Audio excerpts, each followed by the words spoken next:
Hello and नमस्ते guys, मेरा नाम है शेफ़ राना। आज मैं कराऊंगा आपको शेयर मेरे डेयरी सेक्शन में। मेरे डेयरी सेक्शन में क्या क्या रहता है मैं आपको दिखाना चाहता हूँ। सबसे पहले दिखाऊंगा मैं आपको ग्रीक योगर्ट, उसके बाद दिखाऊंगा मैं आपको बारवारा फेटा चीज़, उसके बाद दिखाऊंगा सबसे इम्पॉर्टेंट जो पिज़्ज़ा के लिए रहता है गाइस, वो है मोज़रेला चीज़। उसके बाद दिखाऊंगा एलो चैटर चीज़ जो हम यूज़ करते हैं गाइस। उसके बाद दिखाऊंगा गाइस मैं आपको पनीर, ये देखिए पनीर।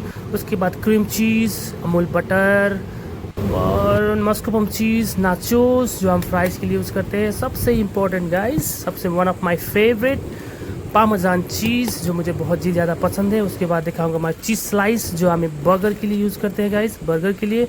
उसके बाद सबसे ज़्यादा हमारे किचन में यूज होना चीज़ फेटा चीज़, उसके बाद अमूल दूध, Amul cream. Thank you so much guys. Channel को लाइक कीजिए, सब्सक्राइब कीजिए, शेयर कीजिए। धन्यवाद आपका।